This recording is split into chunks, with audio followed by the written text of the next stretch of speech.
Shopee Sellers, perkenalkan aku Elsya dari tim Seller Education Shopee. Shopee Sellers tahu nggak? Salah satu hal yang sangat penting dalam memiliki toko, tapi sering terlewatkan dan tidak diperhatikan oleh penjual. Jawabannya adalah manajemen gudang. Alasannya, gudang atau area penyimpanan barang itu adalah tempat tinggal produk-produk tokomu sebelum akhirnya dikirimkan ke para pembeli.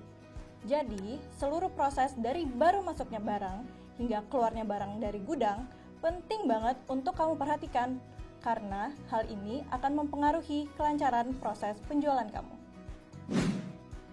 Nah, di video kali ini aku mau membahas tentang cara menyusun area gudang yang ideal yang bisa diaplikasikan untuk semua teman-teman sellers dari yang baru berjualan maupun yang sudah berpengalaman. Tapi, sebelum kita mulai bahas lebih banyak lagi, jangan lupa untuk klik tombol subscribe yang ada di bawah ini dan nyalakan lonceng notifikasinya agar kamu bisa nonton video-video terbaru Kampus Shopee yang tentunya akan berguna banget nih untuk membantu penjualan kamu. Coba kamu bandingkan dari foto A dan foto B. Tentunya, gudang yang ada di foto B bakalan buat kamu sakit kepala kan? Kalau gudang kamu tidak rapi dan tidak memiliki alur yang baik, proses penyelesaian pesanan menjadi lambat karena produk sulit ditemukan dan mobilitas yang kurang fleksibel. Lalu, resiko produk hilang dan rusak jadi tinggi, yang menyebabkan terjadinya selisih stok karena sulit merekap jumlah persediaan. Hal ini juga dikarenakan pengawasan persediaan produk yang tidak optimal karena gudang tidak terorganisir. Contoh simulasi area gudang yang ideal itu dimulai dari produk masuk melalui area inbound. Kemudian dicatat laporan stok di bagian admin, lalu penempatan produk di rak penyimpanan. Saat pesanan masuk, ambil produk di rak penyimpanan dan dipindahkan ke area pengemasan. Simpan produk yang sudah dikemas di bagian outbound. Sekarang, aku mau membahas secara spesifik area-area gudang tersebut. Area pertama adalah area inbound. Di area ini akan terjadi proses quality control pertama untuk produk yang baru masuk. Aktivitas di area inbound ini tidak akan sepadat area lain, tapi kamu perlu memperhatikan banyak hal agar area inbound ini ideal. Kamu bisa letakkan area inbound di dekat pintu masuk gudang untuk mempermudah proses masuknya produk. Dan letakkan area ini di antara area admin untuk proses pendataan dan area penyimpanan untuk mempermudah proses perpindahan produk. Alasannya, jika produk di area inbound itu bertumpuk dan berantakan, hal ini akan menghambat proses operasional gudang, karena selain mempersulit mobilitas, kamu juga akan kesulitan mencari produk saat proses pemenuhan pesanan.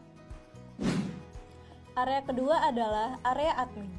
Data produk yang masuk dan keluar akan dikelola di area admin, jadi area ini digunakan sebagai tempat pengelolaan pesanan. Posisikan area admin dekat wilayah yang padat mobilitas atau di pusat gudang, agar lebih mudah memantau gudang secara keseluruhan. Lalu, pastikan kamu persiapan komputer atau laptop untuk pendataan di area ini, dan printer untuk mencetak resi. Selanjutnya, area penyimpanan. Sediakan area yang cukup luas untuk menyimpan produk di dalam rak, agar tidak menumpuk di area lain. Menumpuk produk tanpa rak akan mempersulit kamu saat mengambil produk yang diinginkan. Maksimalkan penggunaan rak dengan memperhatikan penempatan, ketinggian rak, dan kode lokasi. Agar area penyimpanan tetap rapi, kamu bisa memperhatikan jumlah dan waktu yang tepat untuk melakukan restock.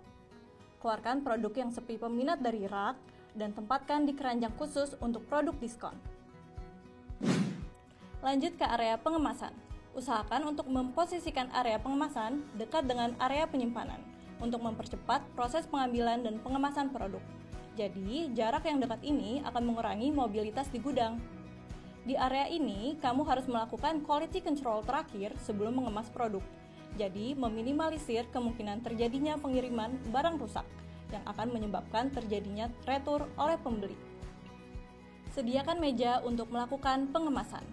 Mengemas produk di lantai akan memperlambat proses pengemasan karena ruang gerak yang terbatas. Selain lambat, pengemas juga akan mudah lelah karena posisi kerja yang tidak nyaman.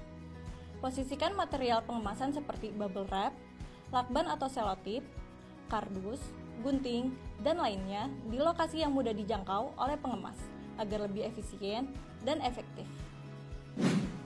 Area terakhir yang gak kalah penting adalah area outbound. Area ini ditujukan khusus untuk menyimpan produk yang siap dikirim, dan sebaiknya tidak dicampur dengan area inbound, agar tidak bingung dan tidak terlalu padat. Usahakan posisi area outbound berada di dekat pintu keluar atau masuk gudang, jadi tidak terjadi penumpukan produk, dan mempermudah pengambilan produk oleh pihak jasa kirim. Pisahkan paket siap kirim berdasarkan jenis pengiriman dan jasa pengiriman yang kamu aktifkan. Contohnya, gunakan rak untuk menyimpan paket siap kirim dengan layanan same day atau instan. Atur sesuai nama pembeli dan jasa pengiriman untuk mempercepat proses penyerahan produk. Nah, itu dia cara-cara yang bisa kamu lakukan untuk mengatur gudang kamu secara efisien. Langsung dicoba dan dipraktekkan di tokomu ya, agar manajemen gudang kamu semakin optimal dan mendukung penjualanmu. Kalau ada topik-topik mengenai jualan di Shopee yang ingin kamu ketahui, kamu tinggal isi kolom komentar di bawah ini aja. Sampai ketemu lagi di video selanjutnya Shopee Sellers.